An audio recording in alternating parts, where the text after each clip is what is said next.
Alright, it looks like we're going. I'm assuming we're going. Hello, good morning.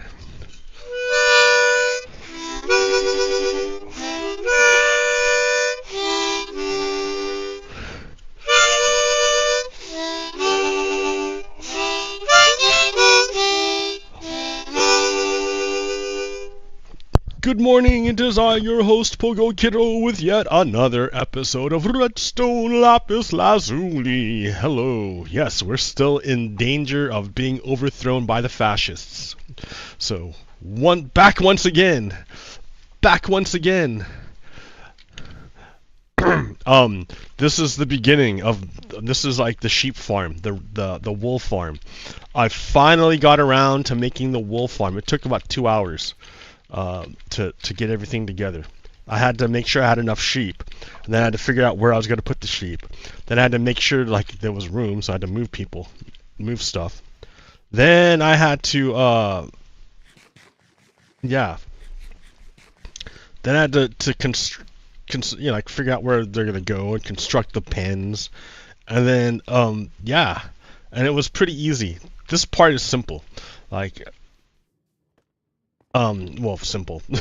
And then underneath, the hopper minecart collects the wool as the sheep are sheared, and will deposit it in this very, very simple box. It's just the beginning, right? It's just the beginning. And look how well it works, right? Look how quick it gets filled up. So I kind of got to move quick on collecting, making a storage system for these guys. But yeah, once I've got colored wool, I can make more colorful creations. Right now, I'm stuck with using like stone, and it's not very good. It's all the same color. Yeah, what else have I done? I found out this over here. Let me show you just real quick in my little Minecraft world. I found out that my little system here that was using an observer to watch for the changes of the comparator doesn't really work. It can break, and if it breaks, then it really breaks the whole thing. So I went to a more robust, reliable hopper or dropper clock. So the dropper's here. It's waiting for something to go, and as soon as something's in there, the comparator will light off, saying, "Hey, I see something." That will power this piston, which will push this redstone block next to this piston, which powers that piston, which pushes forward the observer. Now this observer and this observer are face to face, and when they're face to face, they keep shooting off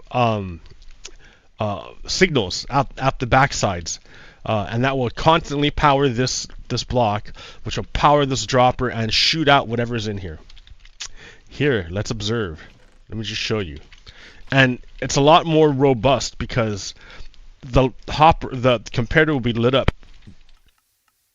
And yeah, so it's just like that, right? Easy peasy. And like, it doesn't matter if I unload it, it'll come back and it'll still work. It's really reliable.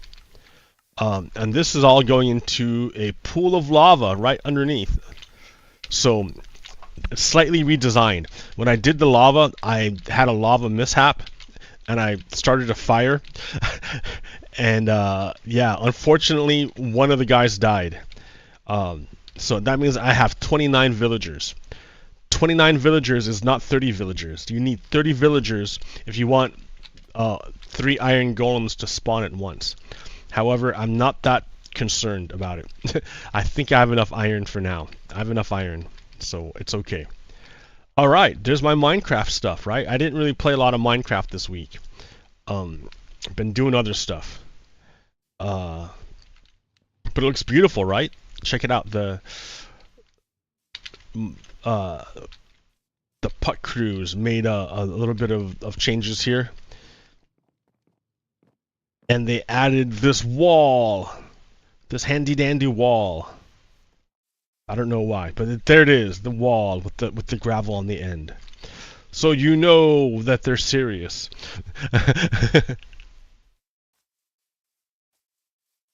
Okay, there's Minecraft, right? Yay, Minecraft! I mean, it looks beautiful. What can you say, right? It's like it's like absolutely beautiful with ray tracing. It looks great, and it runs great, and yeah, it's just a nice experience. And like, you know, I'm just happily encoding on my video card. I had to reduce the power level on the video card by 10% in order to control overheating, because my card's just overheating. And there's nothing I can do about it. Why? Because I got a stock model card. The stock model 7900 XTX comes with 2 PCIe power cables instead of 3. That means it's kind of starved for power, but it's tiny. So like, it doesn't matter if it's starved for power. There's not enough cooling on it anyways. So like, if I wanted a full-size card, I needed a bigger case, and I didn't want to get a bigger case because I'd have to remake the computer, and I didn't want to do that. So there it is. Yay! I've got wool coming in. That's the main thing. And my card works good enough. Good enough. Show us, cart. The magnificent. Yeah, see, it stopped. And then it deposited and kept going. That's the magic. That's the magic. Okay. So, it's getting dark. Let's get into the events of the week. There's a few things we can talk about.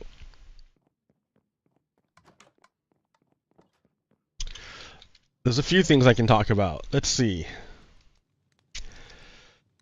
So, Biden gave his State of the Union speech, and it was well received.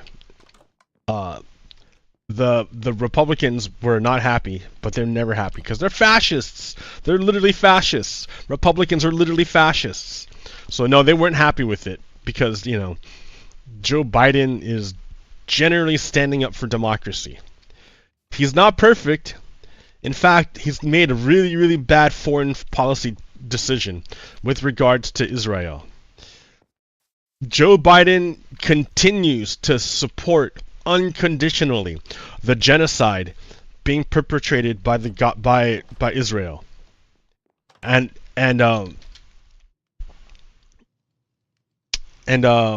they're sending weapons. Washington Post: U.S. floods arms into Israel despite mounting alarm over war's conduct. So we know about the flour massacre where Israel bombed the food truck while kids were getting the food. So like, they've killed thousands upon thousands of children, Israel. And they're starving the people out. The International Court of Justice has already determined that Israel was engaged in genocide.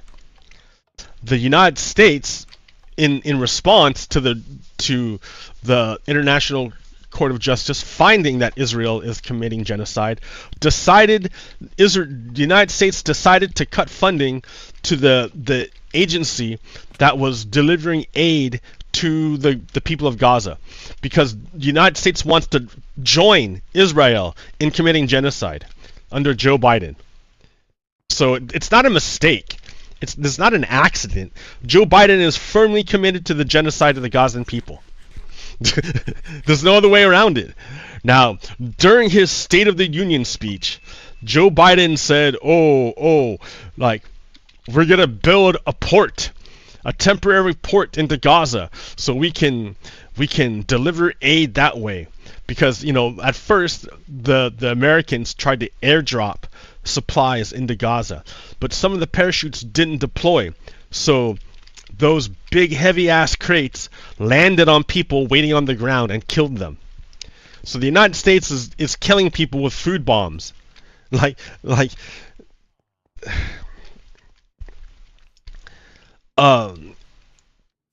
So yeah, the airdrops aren't working. So the United States is like, oh, we'll just create this temporary port, that way we can just ship in goods directly to Gaza. But there's an issue there. Like, you know, Gaza is connected to this other country called Israel, who's got shared borders with them. Why don't you just send in food trucks over land? It's way more efficient, way easier, way faster. Why don't you do that? Oh, that's right. The Israelis are blockading the aid. The Israelis blockade the aid so that the aid can't get to the Palestinian people. Why? Because the Israelis want to murder all the Palestinian people. They want them dead. They want them gone. If not dead, they want them gone so they can steal the land. That's what's up. So oh no, the United States can't just send trucks in over land because the Israelis will stop them. So instead, the United States is going to do some stupid thing and make a temporary port to bring in goods. But remember, why is it that Israel is able to do this blockade? Because the United States keeps giving them weapons to do it. So it's sort of like it's sort of like an alcoholic. The alcoholic is beating his wife, and you say, oh well, I'll set the wife up with a priest so she can talk to the priest. Meanwhile, I'm gonna keep buying alcohol for the alcoholic drunk who's beating his wife. You're enabling it. You're enabling the behavior. You're not helping anything. In fact, setting the wife up with a priest is just a way to cover up the fact that you're buying alcohol for the alcoholic. Like, so Joe Biden's attempt at placating his base is kind of like it's kind of fake. It's a fake attempt. It's not real. Like, it'll take months and months and months to set up the temporary port. You try going without months and months without food. See how you feel. Yeah, we don't have months and months and months of time to feed starving people. What would be better is if the United States just said, all right, Israel, no more weapons. You don't get any more weapons from us. You have no more weapons. How are you going to shoot those people if you don't have any weapons? That'll get them to stop. And that'll get them to stop, and that'll get aid to flow into Gaza. That's what the United States needs to do. Not set up a temporary port and airdrop supplies in because they can't get around Israel. It's the United States is the one who's supporting Israel. If you really, really want to help the Palestinian people, get the Israelis to stop shooting stop invading Gaza, stop the war, stop the genocide. That's what you got to do. So yeah, Joe Biden's got some shaky poll numbers, and he's up against what? A real politician? No, he's up against a literal criminal, a mafia boss by the name of Donald Trump. This mob boss is embroiled in a number of court cases because he's a bad guy, right? One of those court cases involves Jean Carroll. Like many years ago, Donald Trump cornered Jean Carroll in a room and literally grabbed her pussy. Like, literally that's what happened. That's called sexual assault. The reason why I say literally grabbed his pussy is because Donald Trump is recorded saying that if you're a superstar, you're allowed to grab women by the pussy. He's recorded saying that. So he really believes that he has the ability to just sexually assault women at random, at will, with no repercussion. Well, that's not true. That's not right. And so it was too late for the statute of limitations for criminal sanctions, but it wasn't too late for civil sanctions because Donald Trump kept lying about the events. Then he defamed E. Jean Carroll by using his big fat platform to call her all sorts of bad words and bad names. Well, he lost in court twice, so he has to pay like $91 million. Well, Donald Trump, he had like a month to pay it, and he kept telling the court, "Look, let's make a deal. I don't want to have to pay this much money. Let's make a deal. Let's make a deal. And the court refused. So on the last day, on the last moment, Donald Trump finally got a bond, which means he didn't pay the full amount of money, the 83 or the 91 million. Instead, he paid like 10% of that to a bond company, and then the bond company is gonna like secure the rest of the money. But if he loses, he has to pay that money. Well, the bond company will pay it, and then they'll go after, and then the bond company will go after Donald Trump to get the rest of the money. But it's not her responsibility at that point. It's the bond company's responsibility. However, lawyers are saying that this bond is probably not legit. It's probably a fake bond. Donald Trump, because no legitimate organization is going to loan money to a guy who's been convicted of fraud. Because in another trial, he's already been convicted of fraud. His companies, Trump Org, was convicted of fraud. So what he did with Trump Org was he lied to the banks about the valuation of his properties. He told the banks, "Oh yeah, my properties are worth millions and billions of dollars. Don't worry about it. My property is worth so much money." So he used his properties' inflated value as collateral to get bigger loans. Meanwhile, those same properties, he told the federal government, "Oh, they're worthless. They're not worth anything. There's just so much problems with it. Yeah, they're not. The valuation of these properties is very, very, very low." So that means he paid low taxes because he deflated his properties. So the same property he told the banks was worth millions of dollars, he told the federal government they're worthless. So he's a fraudster, right? That's called fraud. He committed fraud. And so he's already been found, like his company has been found guilty of that already and has to pay like $500 million. So there are no legitimate bond services that would take a risk on Donald Trump, knowing that he's already lying about his finances. Why would you trust him that he has enough money to cover the bond? But somehow he got the money. Like, was it a gift from Elon Musk? Was it some other American billionaire? Was it the Russians? Like, who knows? So on Monday we're gonna see what happens with E. Jean Carroll's lawyers. They might challenge the bonds and say, "Wait a minute, these bonds are not real." And if that's the case, then we're gonna see what happens, because like now he's like late and he tried to defraud the court again. So there's that one, right? Then the other thing is that he has until like the end of March, like March 22nd, to pay the $500 million that he owes from the fraud trial. Remember I told you that it's more than just he raped a woman. He literally grabbed her pussy, did sexual assault. It's more than, and then lied about it. It's more than that. He also got in trouble for lying about his properties and defrauding the government and the banks. Right? So that's coming up. He has to pay. He's already lost that one. So he has to pay up before like the end of March on that one. But then on March 25th, there's another trial that Donald Trump is in. So during the campaign, Donald Trump paid a sex worker for her services. All right, big deal, whatever, right? Like, yeah, everyone knows Donald Trump is married, like his third marriage, and while his third wife was giving birth to his latest son, he employed the services of a sex worker. All right.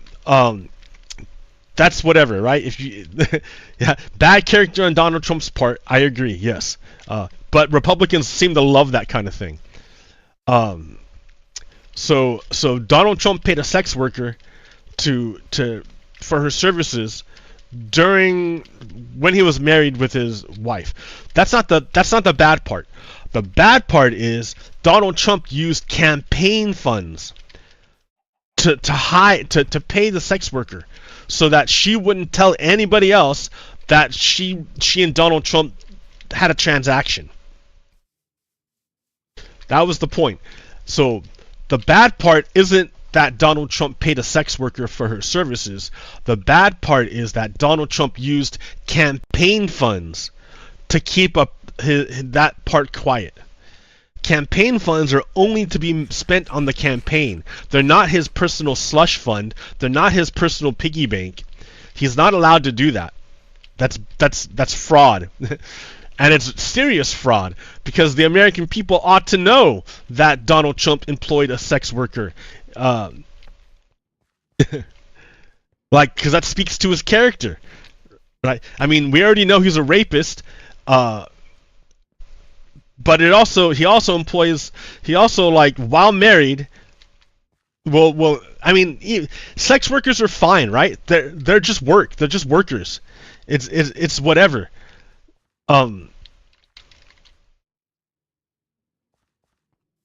It's that he lied, and that he lied about it, and then he used campaign funds to cover up his lie.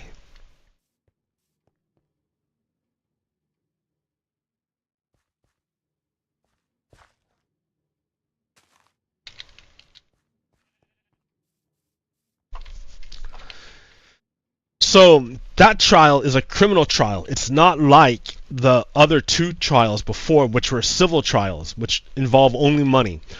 This one is a criminal trial. You can't money your way out of this. If you lose, you go to prison, you go to jail. So Donald Trump, like, I don't think he's gonna be in jail. He'll probably post bond or bail. He'll post bail so he can be out on bail to campaign more, but he'll still be a criminal, right? He'll appeal it, of course, because that's what he does. He appeals everything, but he'll still be convicted of a criminal trial, a criminal felony. So Republicans, I don't know. I don't think Republican voters know about any of this, because their media sources don't tell them this, and they don't trust anything other than what the media source says, or what Donald Trump says, which is weird, right? Why would you trust a con man and a criminal and a fraud and a sexual abuser? Why would you trust a person like that? I don't know. I don't know what would make people trust him. I don't know. Maybe he just says the things they like to hear, and so they trust him because he says the things they like to hear. What does he say? All sorts of hateful, racist stuff. He's a bad guy. All sorts of anti-American stuff. Donald Trump is like always talking shit about the USA. Always, always, always. Always. And he's always talking shit about democracy, because he can't win in a democracy. That's why Donald Trump wants to get rid of democracy, because he can't win. He didn't win in 2016. He got help from Russia in order to steal the election.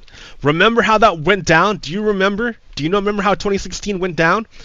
So, you already know that Donald Trump's campaign manager was a guy named Paul Manafort.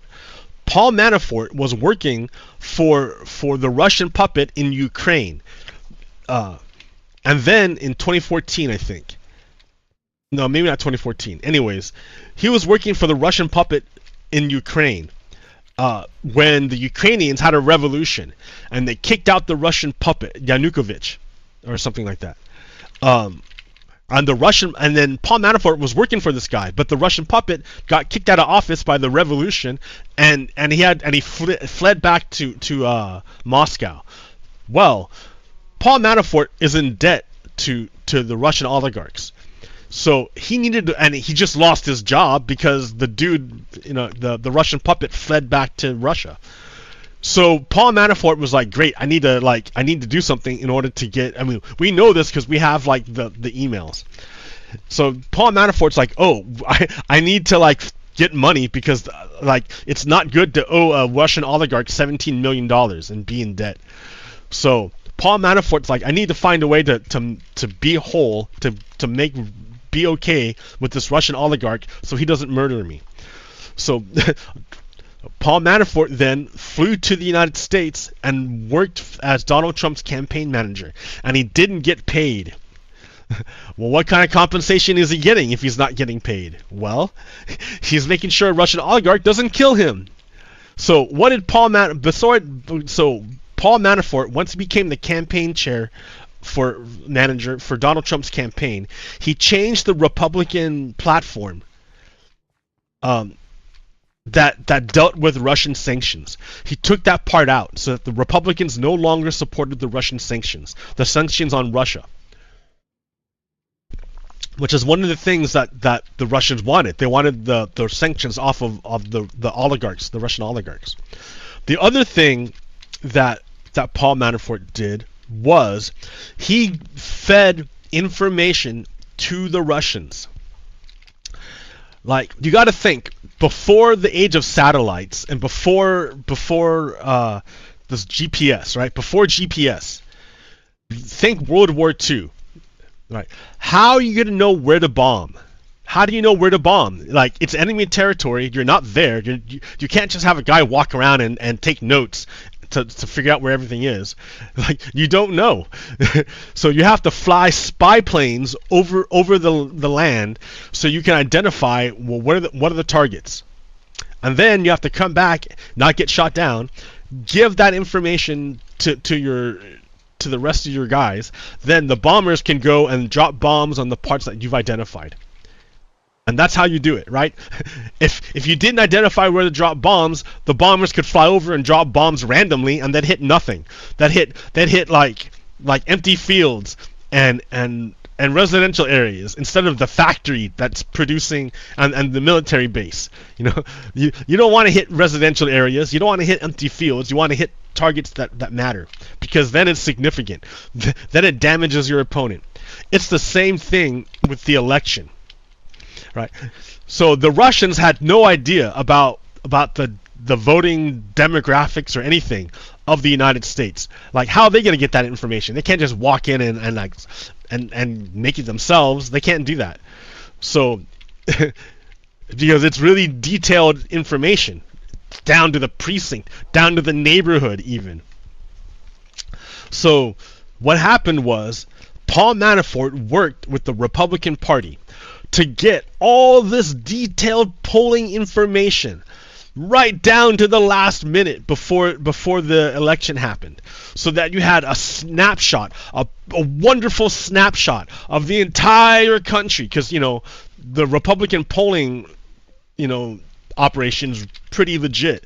When it comes to holding on to power, they really want to hold on to power, so they need really good polling information, and that's what their job is, so of course it's really good. So it's like the best, you know, that the Democrats and the Republicans have the best polling information of the electorate.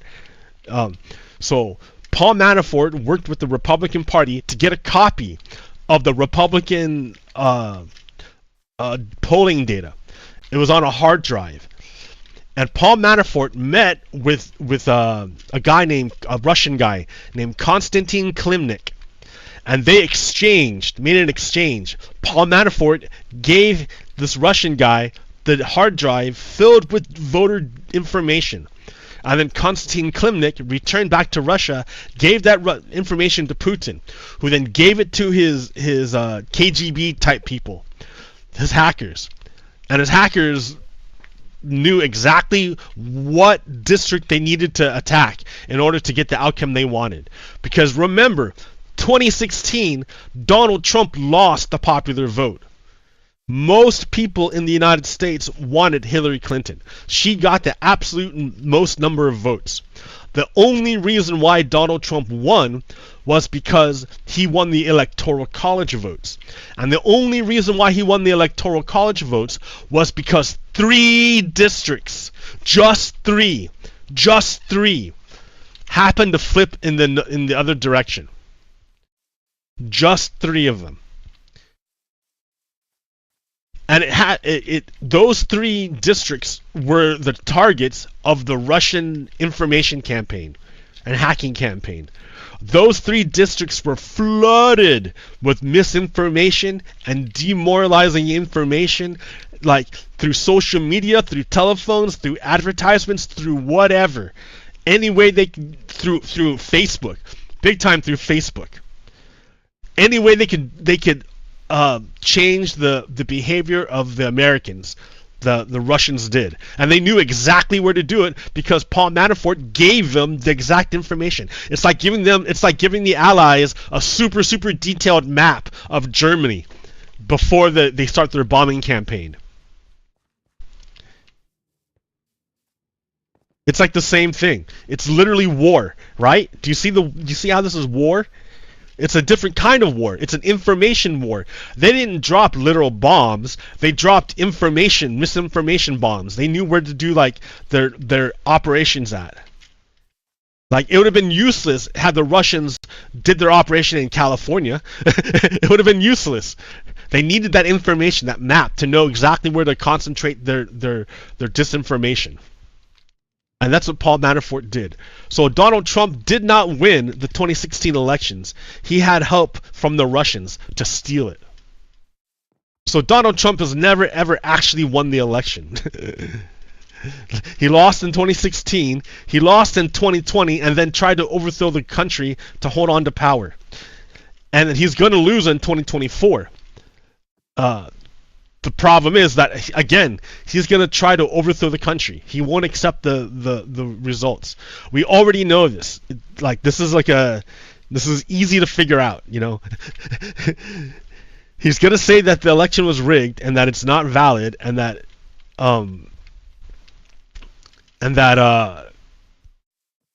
yeah, people should rise up and start a civil war. That's what he wants. If he can't take power, he wants to create chaos. And that's what Vladimir Putin wants, dude. The Russians want nothing more than the United States to fall into a civil war. The Russians would love it.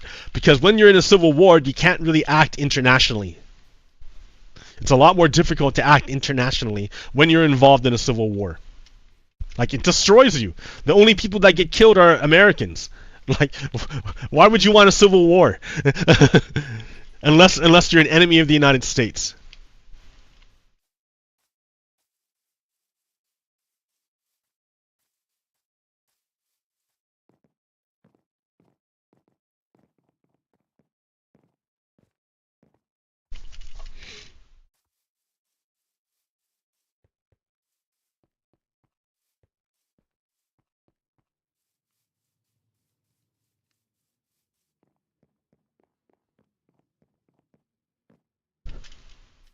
So yeah, we're in 2024, and we're barreling toward this thing here.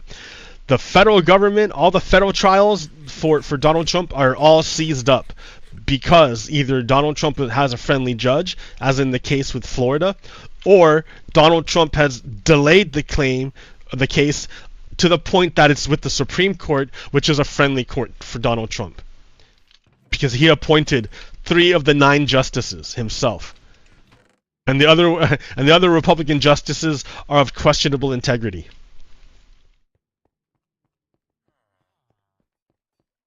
Really, the whole Supreme Court is kind of suspect. We need to reform the Supreme Court in order to restore its integrity, because right now it's just, yeah, it's anti-democratic.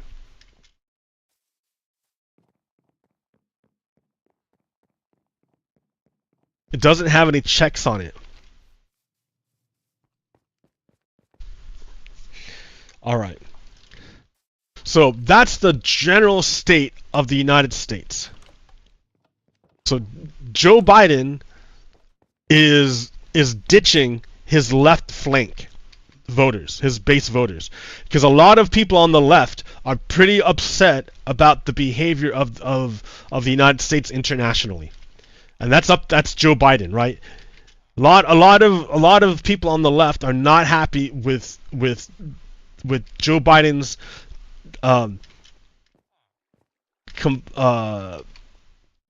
enabling of the genocide committed by Israel against the Palestinian people. But and so Biden, what he does is he has these half measures. He's like, oh yeah, I'm gonna build a port eventually, and we're gonna airdrop supplies in, instead of dealing directly with the problem, which is Israel.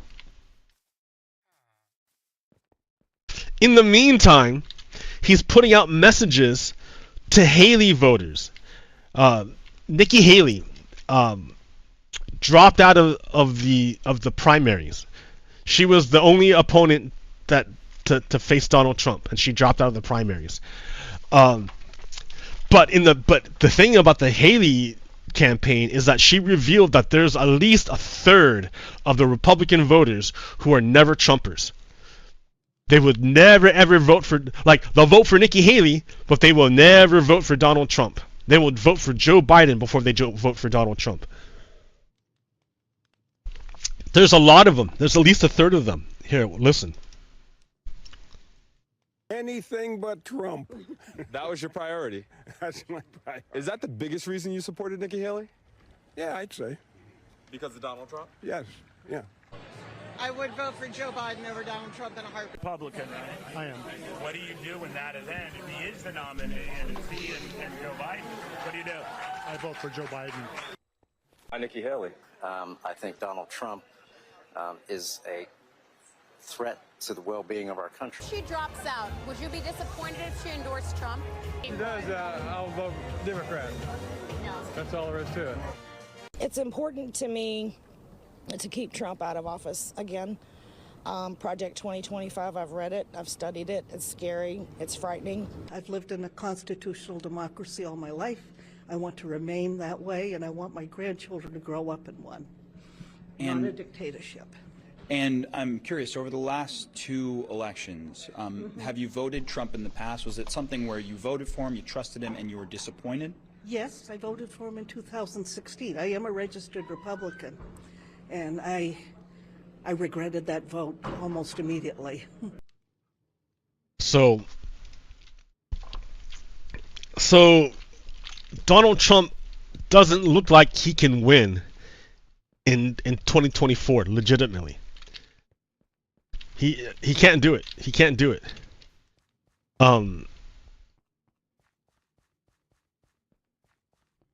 He couldn't do it in 2016, he couldn't do it in 2020, and he can't do it in 2024. But he's going to try to cheat. And he's going to try to pull another January 6th. He's going to try it. That's why Donald Trump is really, really keen on debating Joe Biden. Because if you watch the last Biden versus Trump debate, you'll see that, number one, Donald Trump ran over, like literally ran over Joe Biden. So that Joe Biden couldn't even speak because Donald Trump would never stop talking and would constantly interrupt Joe Biden and talk over Joe Biden as he was speaking. Number two, Donald Trump used the platform of the debate to call out to his shadow army. Remember, Donald Trump has a shadow army. What do I mean shadow army? Remember how Hitler had the brown shirts, which was like his little gang that would go around and commit violent acts on behalf of Hitler, the Nazis? Donald Trump has something similar. His brown shirts are called Proud Boys. And if not Proud Boys, they're Oath Keepers. If not Oath Keepers, like Patriot Front or American Guard, or like some stupid ass little gangs, right? They're gangs. They're white supremacist gangs. He has all over the country. He has these white supremacist gangs that act on his behalf violently. So that's why Enrique Otero is in prison for 18 years, because he was the leader of the Proud Boys, and he worked with Donald Trump to overthrow the United States. I mean, he was part he was the head of the spear. He was the tip of the spear. If all the other January 6 people were just, like, they were tools. They were brought there to provide the weight that would help push forward the head of the spear, the tip of the spear, which was the Oath Keepers and the Proud Boys. In order to break into Congress and murder Congress. Why would you want to murder Congress? So Donald Trump could seize power and hold on to it indefinitely. You'd overthrow democracy. What? So Donald Trump used the debate against Joe Biden to call out to the Proud Boys. He was asked by Brett Baier to denounce white supremacists, and instead he used that opportunity to call out to the Proud Boys, told them to stand back and stand by. When he said that, when Donald Trump refused to condemn white supremacists and instead told them to stand back and stand by, what happened was the Proud Boy had a surge, huge surge in membership. A bunch of people contacted the Proud Boys to sign up, to join them, after Donald Trump called out to them on national television. And Donald Trump exactly wants that. He wants his brown shirts, his shadow army, to be as strong as possible, as big as possible. So if he ever gets into a debate again with Joe Biden on television, and it's a live debate, you can expect him to, number one, talk all over Joe Biden so Joe Biden doesn't get to speak.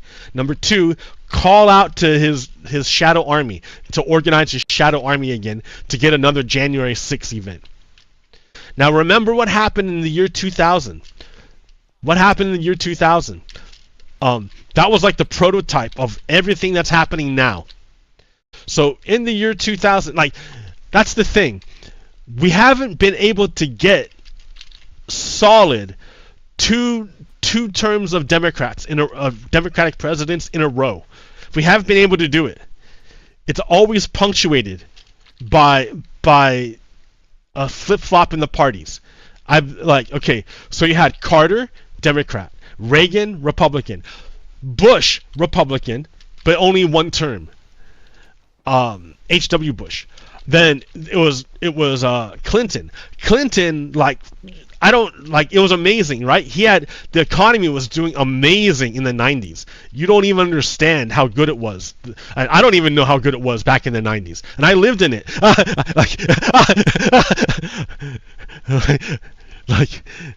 But our economy was booming, dude. We had a surplus. There was no deficit in the government. We had a surplus of money. And the people in government were worried that what would happen if the United States paid down all its debt. That's what they were really thinking back in Clinton's term. So now we're going on to the year 2000, and I expect for sure that Gore's going to win because number one, W. Bush is stupid. And number two, the Democrats have been obviously doing so great. Why wouldn't you win? Why wouldn't he win? Well, anyways, it ended up being real close, and it came down to Florida.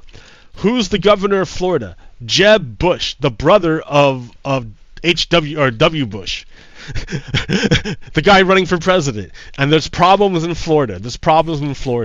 The organization of the election in Florida was pretty bad.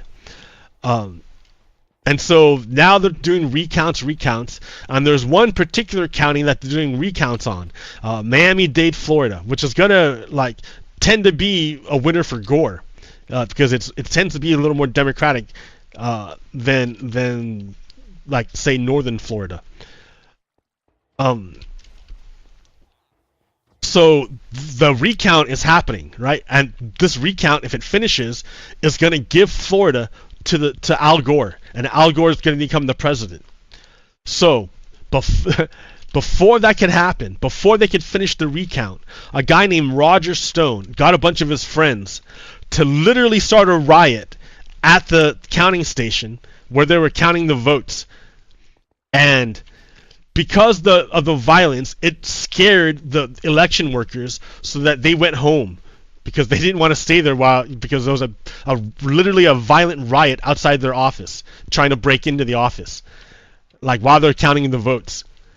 So, and this is organized by who? Roger Stone. So the vote doesn't get recounted, and instead because they took too long to count the votes. Instead, it got kicked to the Supreme Court. The Supreme Court was 5-4 Republican Democrat, and the Supreme Court voted 5-4 Republican Democrat to select W. Bush as president. So that was like a coup. That was a coup in 2000. But we didn't, like, the media wasn't going to help at all. Al Gore, like, conceded, like, yeah, it was like, forget about it. There was no way of challenging it. But it was a coup, dudes. It was a coup. It was not legitimate. Roger Stone literally started a riot to stop the count of the vote. And so then, who took power? A Republican, W. Bush. And then he had 8 years, and then it switched to Obama. And I thought Obama did pretty good as a president. But then, like, nope, we couldn't have 2 Democrats in a row. It switched to Trump. So,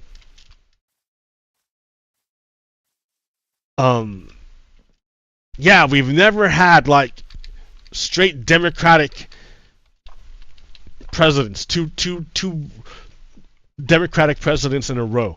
Not at least since Carter.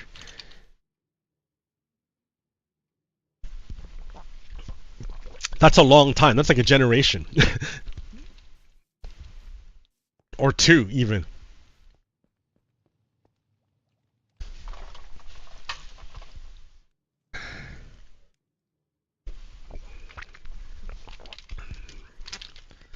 So it seems as if Republicans are really, really concerned that Democrats would have two presidential terms in a row. Well, yeah, they want power, so of course they're concerned. But they do all sorts of dirty tricks to make sure it doesn't happen. I mean, in 2016, they literally worked with the Russians to overthrow the government. They literally had Russian spies in the NRA to give them campaign money to defeat Democrats. Russians literally hacked the Democrats so they could release the information on WikiLeaks. Like, so to me, it just seems like it would be obvious what's going on. But that's the thing. It's not obvious. Listen to this fucking tale I just told you. It's so long and convoluted. And no one's going to tell you the story. No one's going to tell you the story. They're going to tell you bits and pieces and then leave you to figure it out. And who's got time to, like, piece together everything? That's what I mean by information war. If they can put out, if the fascists and the Russians can put out a competing story and confuse people, then that's how they can operate best. That's why Donald Trump has so many supporters, because they are utterly confused about the reality. They have no idea. All their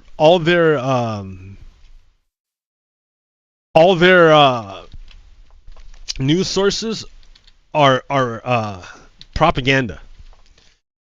And who's got time? They don't have time to go figure it out, right?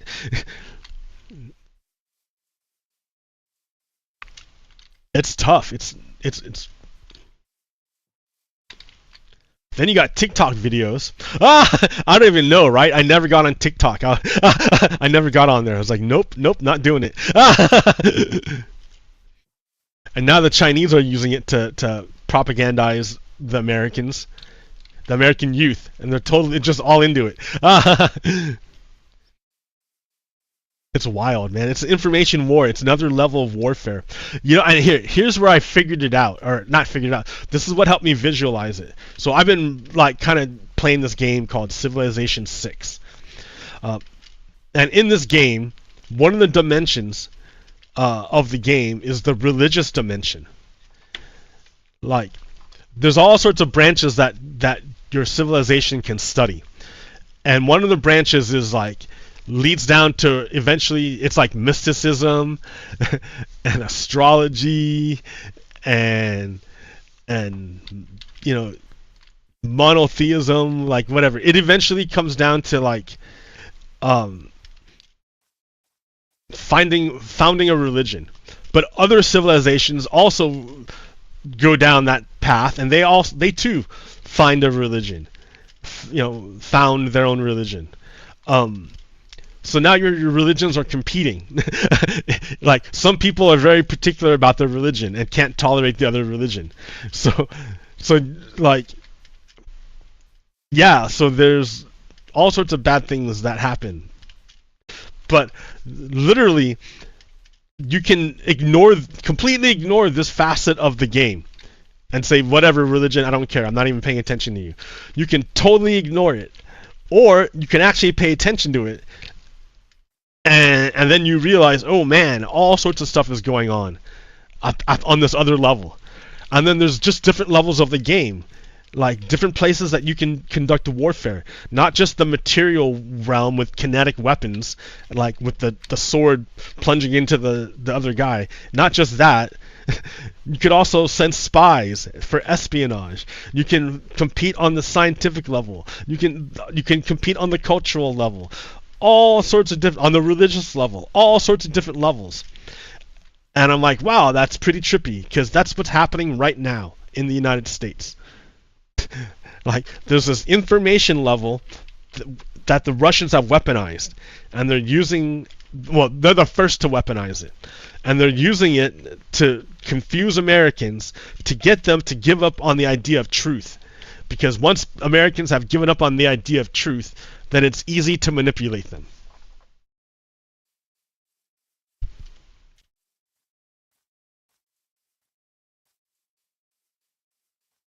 And then so you think, well then, how would you possibly get Americans to give up on the idea of truth? And that the way you do it is you make reality become so convoluted, and you want to confuse people as much as you can. The way you do it, the way you make people give up on truth, is that you confuse them as much as possible. You want to spin them around, spin, so that that they can never figure out which direction is which.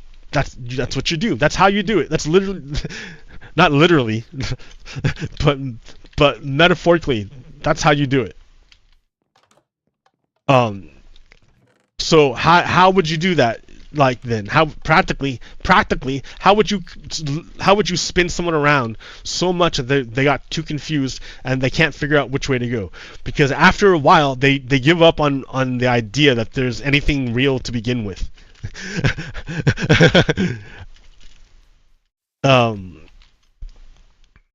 So the way you do it is you send contradictory information. No matter what it is, you contradict it. You don't need evidence for this contradiction. You don't need any of that. Just contradicting it introduces doubt. And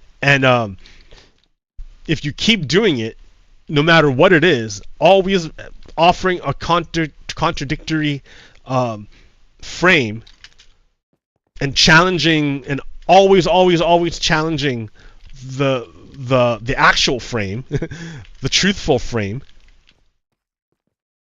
then people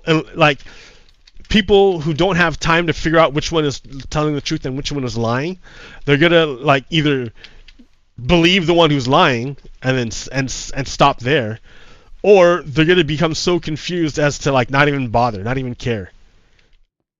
They don't even care. Their perception becomes limited. They literally shut down perception and shrink down their perception. So they're not aware of that level anymore. Even though it's going on. And even though it's still affecting their behavior, they're not aware of it anymore. Because it's easier to do that than to figure out like which one's true. If you're constantly being offered competing narratives. It used to be a time when Republicans and Democrats agreed that Russia was the bad guy. It's only lately that the Republicans have decided to be on team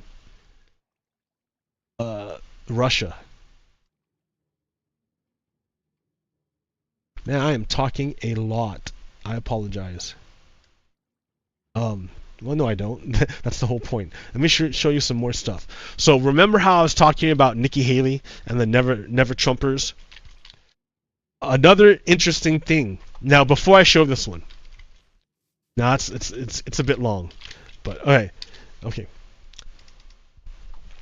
This is a graph. Oop, this way. Graph, okay, at the bottom, we're going to read it. It says, graph showing precinct level votes for Haley in North Carolina by percentage of Republicans with college degrees. And the source is Charles Stewart III, MIT Election Data and Science Lab. So one of our smart places did this. So in other words, this is how much of the vote that Nikki Haley won in the vote, and down here is how much of the population had a bachelor's degree or higher in education with a college degree. Like, so how many people voted for Haley? How many people had a high education? And you see, if you look at down here toward the lower end, there's a lot of people down here. Then correspondingly, it's also very, very low percentage of people voting for Nikki Haley. So it's really, really concentrated. Like, it's really concentrated. That if you have low education, you don't have much support for Nikki Haley. Conversely, the more education you have, the more likely you are to vote for Nikki Haley against Donald Trump. Now, you're still voting Republican, so it's not like you're smart. I'm not saying all Republicans are bad, but I'm saying right now, at this moment in time, 2024, the Republican Party is the party of white supremacy. And insurrection. And Russia. Like, if you were really smart, you would never vote for a Republican. Like, you can't, even at the state level, right? Even at the state level. Here in Oregon, state level Republicans have literally given themselves a veto, like 5 years in a row, to block all legislation in the Oregon legislature. They just gave themselves a veto, saying, we're in the minority, but and it's not in the Constitution, but we're going to give it to ourselves anyways. Ha ha ha. And then, so finally the voters of Oregon were like, yo, I'm sick of this. And then, dude, this is super loud. They said, we're sick of this. We're gonna, wow. We're sick of this. We're gonna, make it so that if you have more than 10 unexcused absences from the legislature, you can't come back next session. And so 10 people said, we don't care about what you say, Oregon voters. We're going to do it anyways. The Republicans did it again anyways, right? Because they already don't care what the voters think. So just because the voters said, don't do this again, they don't care what the voters think, so they did it again, right? But then the government then kicked them out, so they can't come back into the state legislature. And they sued. They tried to overturn the will of the people so they could come back anyways, and they lost. So the thing is that even state level Republicans are bad. Like, it doesn't matter, dude. The Republican Party is a bad party. I'm not saying Democrats are perfect, of course not. just because the Republicans are evil doesn't mean Democrats are good. But from my view, Democrats are a lot better than the Republicans. So, like, and also in Oregon, they didn't just try to overthrow the government in Washington, D.C. They did the same thing here in Oregon. They tried to break into the state legislature here in Oregon. They did the same thing. The crowd was smaller, but way smaller. But they tried to do the same thing to break into the state capitol and overthrow do violence to the legislators. Yeah, dude, they're literally fascists. I'm aware of it, and it kind of just drives me crazy that our our institutions are too slow to deal with what's happening. I've been aware like since a long time, but it just drives me crazy. Like there's this professor and author named Sarah Kendzior, who's written a number of books about this, explaining the corruption in the United States. And I tended to blow it off as hyperbole, but she was warning that our institutions wouldn't save us. She was telling us all this time on Twitter that it was never gonna happen, that the law was going to be too slow to catch up to Donald Trump because he's a mob boss and it's a transnational crime syndicate, and that it's and that people aren't dealing with like how deep the corruption goes. And I didn't want to believe it, but maybe she's got a point. Because look how long it's taken for the Justice Department, for any institution at all, to catch up to Donald Trump. It took decades. And only because he threatened to overthrow the whole thing did it bother to do anything. And even then, look how slow it's moving. Well, he's corrupted the Supreme Court. That's why. He's corrupted the judge in Florida. That's why. How many other FBI agents and police officers are corrupt? Why even have them?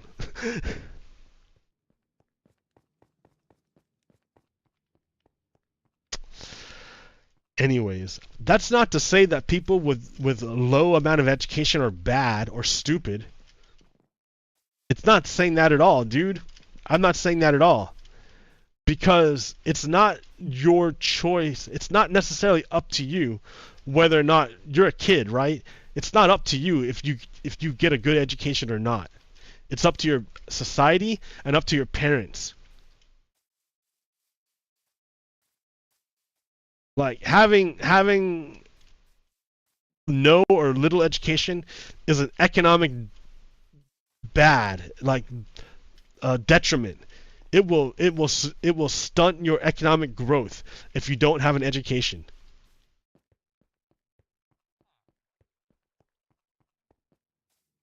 I mean, I'm not talking like higher education. I just mean like a good high school education. I mean, yeah, sure, college is better, but it costs so much now, dude. It should be free. It should be free.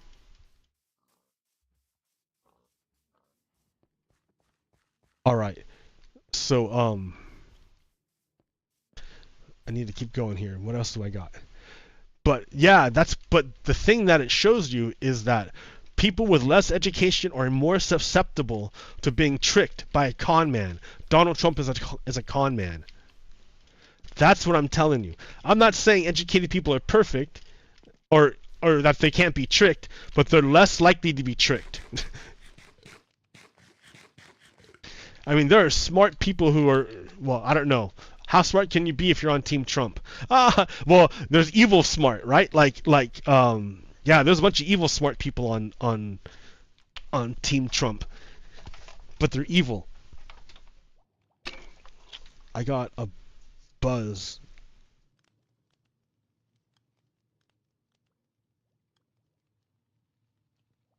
Okay, I can't talk about it right now. Okay, da da da. Okay, where am I at? Where am I at? Where am I at? Where am I at?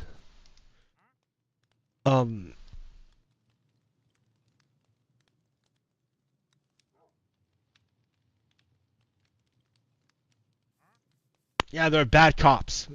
There are bad cops. There's got to be some badness in the system, because how could Donald Trump exist? Like, he should have been caught a long time ago. That's what I mean, right? He should have been caught by the system a long time ago. But there's got to be like a lot of corruption, because he was never caught and he managed to almost overthrow the United States. Like, I used to be like, ha ha ha, those Germans, how could they become Nazis? Now I see it. Now I see it.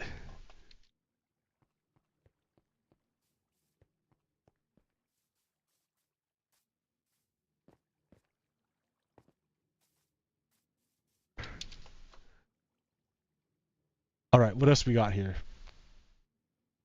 So cops are not that great. Oh yeah, check it out. Tennessee. This is from Rep. Justin Jones of Tennessee, state Tennessee. Republicans are bad. Even state level Republicans are bad. So Rep. Justin Jones says, today on the Tennessee House floor, 2 white members had to be physically pulled apart for trying to fight. The Republican leader called it, quote, spirited debate, and called him, Rep. Justin Jones, a, quote, snowflake for calling for a censure vote. However, last year, we were expelled for speaking out of turn. So, for not even fighting, right? These guys weren't fighting. They weren't fighting. They weren't violence. There was no shooting or fist thrown. No one had to pull them apart or anything. All they did was talk when it wasn't their, and then when it wasn't their turn. None of these guys, it's their turn, right? It's not their turn. It's not their turn at all. They're talking, not more than just talking. They're about to fight out of their turn, and nothing happened to them. In other words, these guys did way worse than Rep. Justin Jones and Pearson and who's the other one? I forget. But way more than these guys. But they got kicked out of the Tennessee House of Representatives. They got expelled. Like they literally had to do another election to come back to the Tennessee state legislature. So the Tennessee state legislature Republicans tried to pass a bill saying if you're expelled you can't come back. I don't know if it passed, but yeah, like they don't care, dude. It's like Republicans are white supremacists, like the Confederacy. The spirit of the Confederacy is very, very strong in Tennessee. At least at the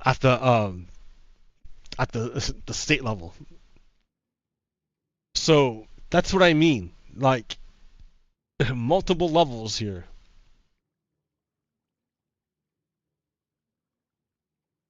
Okay, this is by John Hudson. Scoop. The U.S. has quietly approved more than 100 foreign military sales to Israel since October 7th, amounting to thousands of PGMs, small diameter bombs, bunker busters, and other lethal aid, despite stated concerns about Israel's conduct in the war. So, yeah. It's lip service. Joe Biden was on the hot mic saying that Bibi and him need to have a come to Jesus moment. That's lip service. It's lip service. They don't mean nothing. A come to Jesus moment would be U.S. Cuts off aid to Israel, arms, offensive arms, and refunds the UNRWA. I can't believe the United States is still withdrawing funds from it. There's already an agency devoted to getting aid to the Palestinians. The United States just defunded it. Instead of building a brand new port, why don't you just refund the people who are already doing your job?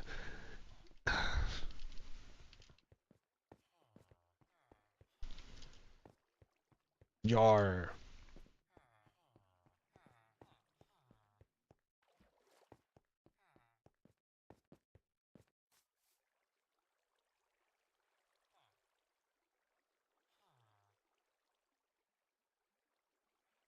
Oh wait, it's all mixed up.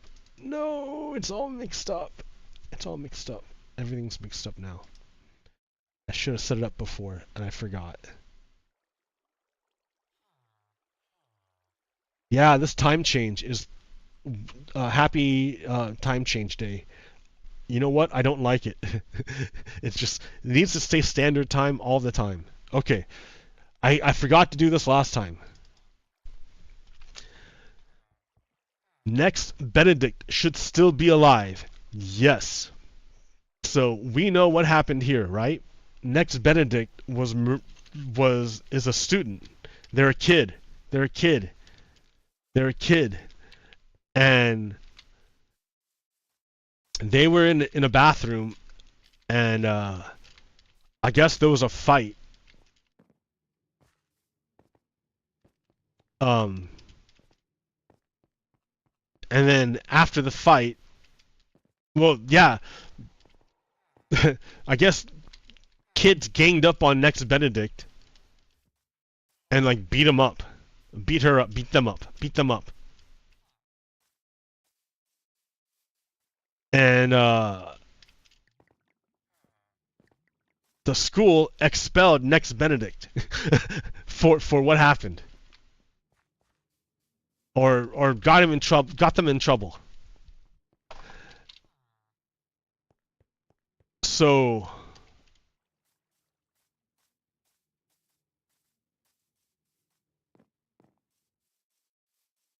the next day they died, and I don't know what happened. I don't know why they died. But they just like died. How badly were they beat up?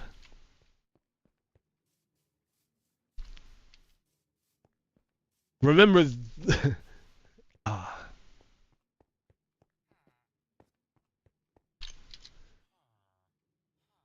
so, yeah. The United States is supposed to be a haven, a sanctuary. The whole country is supposed to be a sanctuary. It's supposed to be. Remember how it started out. The whole idea was that these men, these white men, were free of the king. They didn't need a king to govern themselves. They were free, and they could abide by laws and respect the rights of one another. One white man to another. They can respect it. Remember how it started. And the way they made this free white man place was by genociding the Native Americans who lived here, and then stealing the labor of Africans after enslaving them and treating them worse than animals.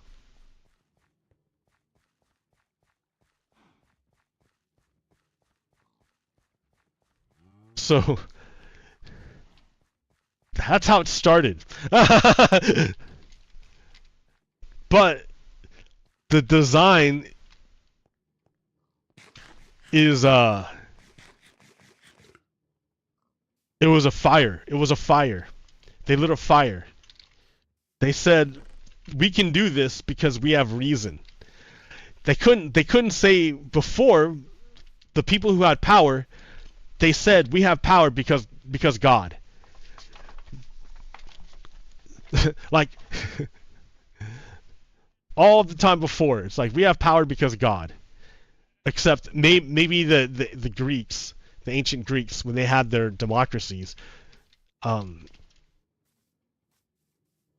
But pretty much, the way the power structure was because God. At least back then, right? Everywhere, that's the way it was. But then these white men, these Americans, white Americans, come up and say, no, we don't need to base this on God. We white men are able to do this thing because we have this thing called reason. Da-da-dum! Reason. The thing they used to free themselves of the king, the justification, was that through the use of reason, men could govern themselves. And white men have this thing called reason, so they can govern themselves. So that's how they did it, right? Yay! That's the hack they used to get out of the king. But that's the thing about the hack, is that it is not tied to just white men. It's not. It's not tied to it because the hack the white men used was reason. So you can use reason. Anybody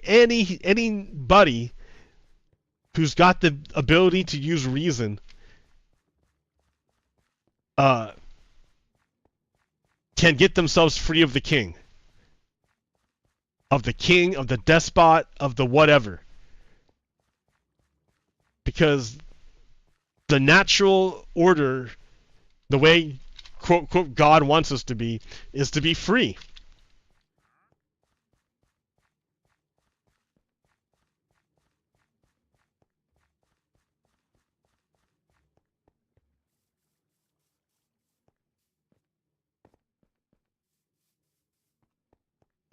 So,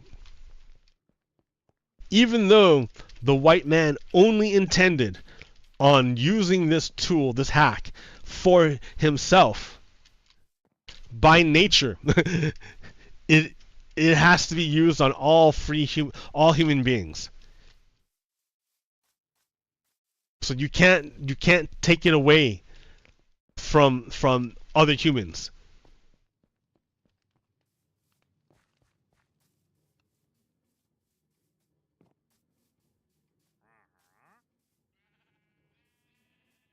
And that includes women. Happy Women's Day, International Women's Day. That was the other day.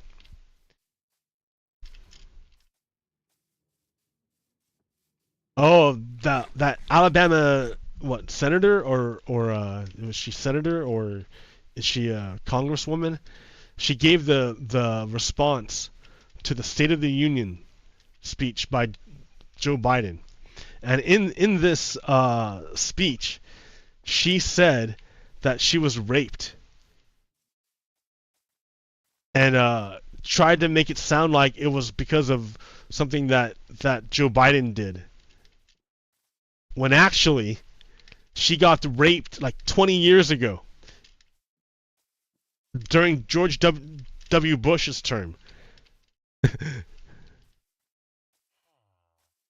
And then, when she was asked about why does she support Donald Trump if Donald Trump is a rapist and rapists are so bad, and she couldn't answer the question.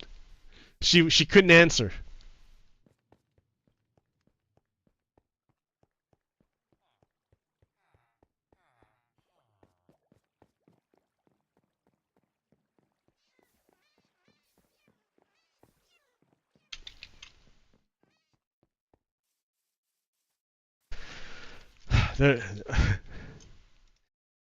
It used to be like this, but now it's like this.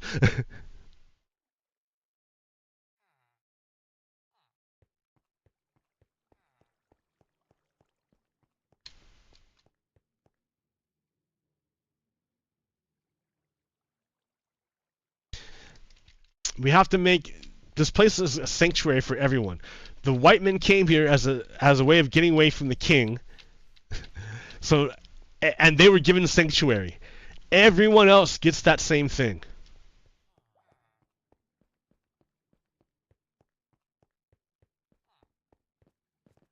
If you want to come here and live by the rule of law, then yes.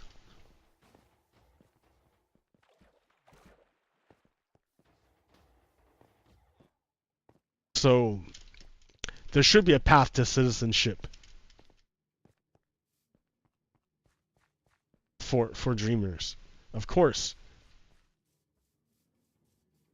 That was a Republican bill. That's what I'm saying. The border bill that the Republicans killed was a Republican bill because it didn't have any path to citizenship for the dreamers.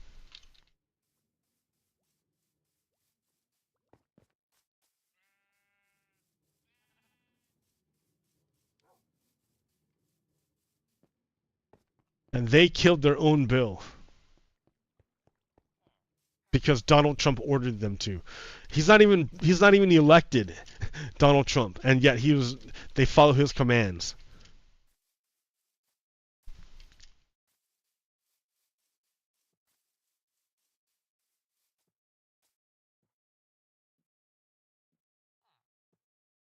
All right. This is interesting.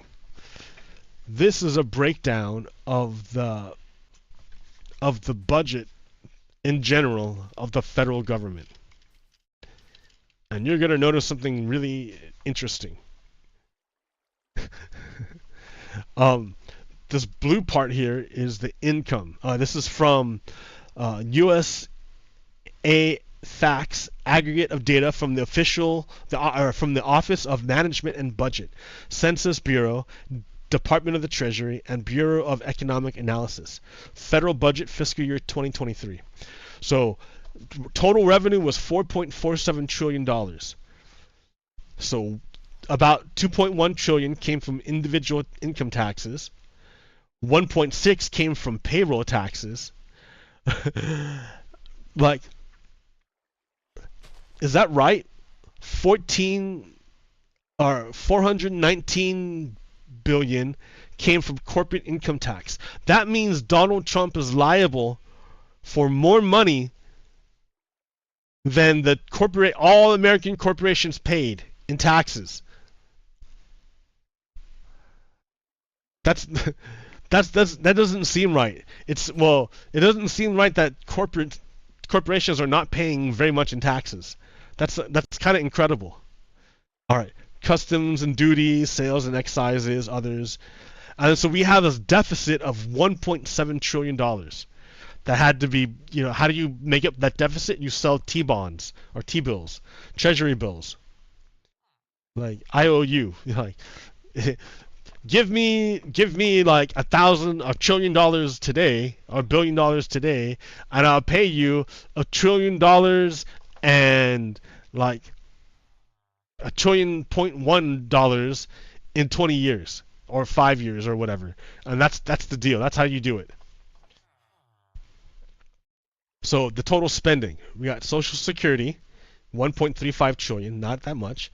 National Defense, 1.13 trillion. Medicare, 848 billion. Assistance to individuals, about 5 billion. Net interest on the debt, which is about 58 billion. Transfers to states, which is 1 trillion.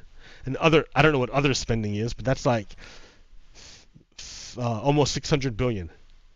So we have a deficit of $1.7 trillion. Like, we don't really collect from the wealthy, and we don't charge corporations hardly anything. I think we can make changes. And then on the spending side, if we gave Medicare to everyone, that would help a lot.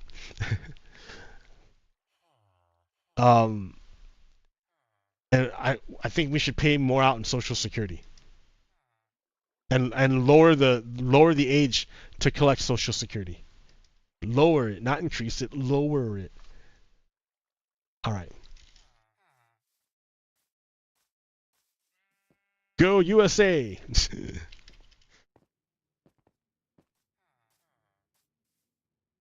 So this is what they're doing in Gaza. So these are IDF soldiers, and they're in someone's house in Gaza, and they're going through the people's stuff. The people ran away or they're dead. and these guys and these soldiers are just like rifling through their belongings. So they're like invaders. Israelis are like invaders. They're invading these people's houses.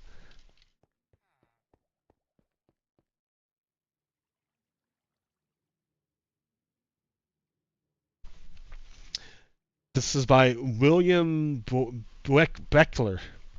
The same people bitching about Biden forgiving student loans are the same exact people wanting me to pay for their kids to go to fancy private schools. In other words, these rich-ass parents are saying that they want school vouchers to use public taxpayer money to pay for their kids to go to a private school. But then they also say, "Oh, I don't want you to forgive the loans from from student debt.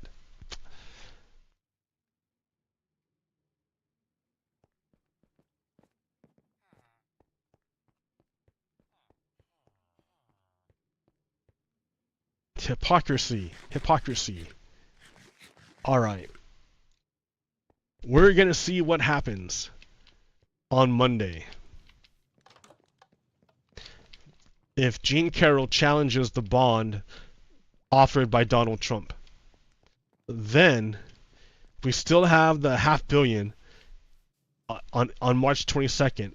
Then on March 25th, that's the start of the of Donald Trump's first criminal trial. I don't know if it's his first, but the first of all the trials we've had so far. So, okay, until next time, Pago Kiddo out. Peace. Stop.